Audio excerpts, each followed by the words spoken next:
This video is a demonstration of techniques that can be used to intubate patients with a suspected COVID-19 infection. It's been produced by my friend Dr. Lucas Candler, who's a consultant anesthesiologist in Zurich.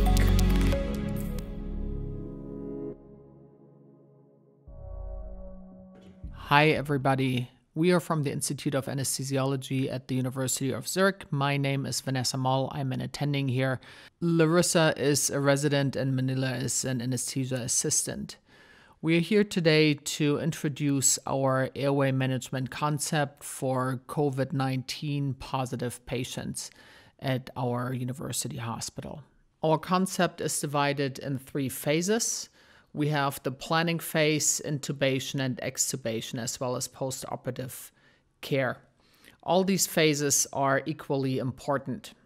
First, we have the planning, and as you can see, we are all donned in protective gear, which is according to your local SOPs. We did our body check and we deemed each other appropriate for this procedure.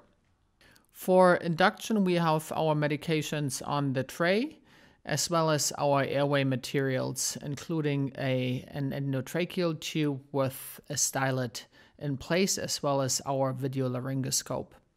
Next to the induction table, we have our dirty tray for dirty materials to be disposed there. It's also important to have a trash bin next to the patient so you can drop dirty articles right into the trash bin.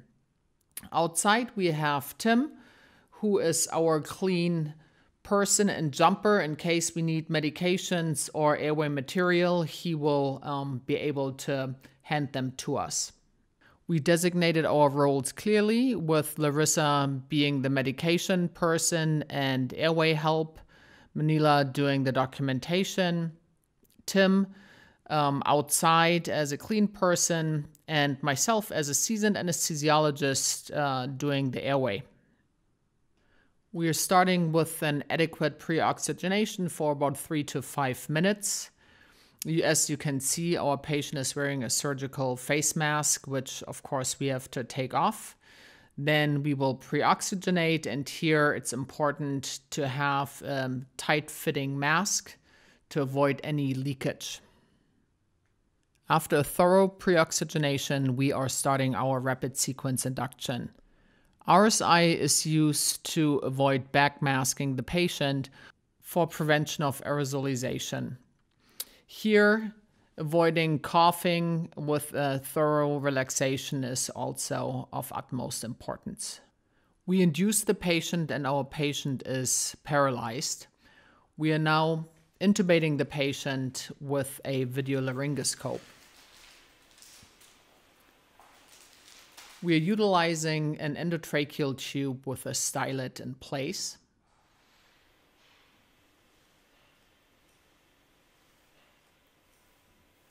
The endotracheal tube now is in place. The stylet can go.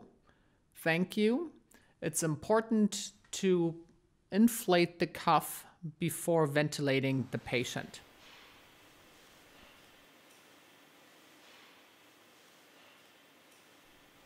If a patient is desaturating and you have to backmask the patient, it is very important to use both hands to backmask the patient, to have a tight seal, and have a second person, Larissa in this case, to backmask your patient.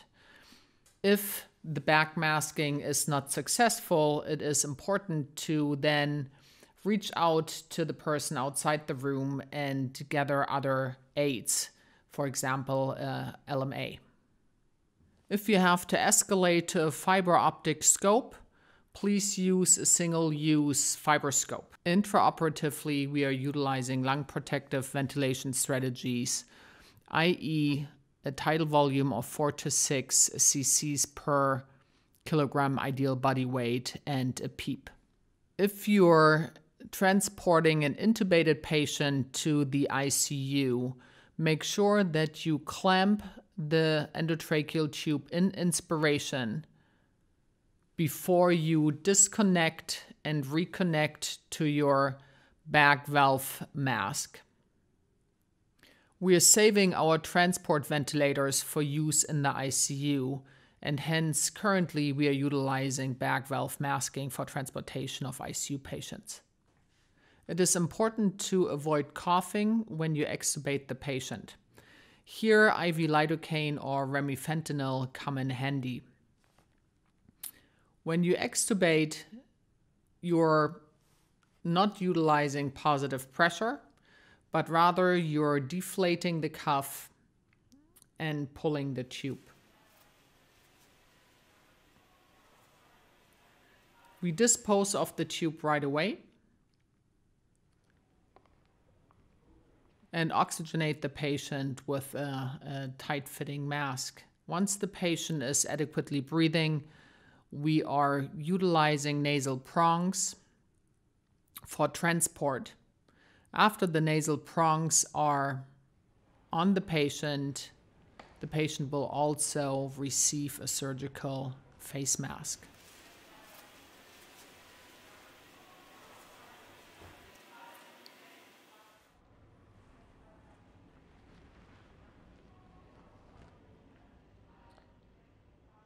After successful extubation, it's important to doff your personal protective equipment according to your local standard operational procedures.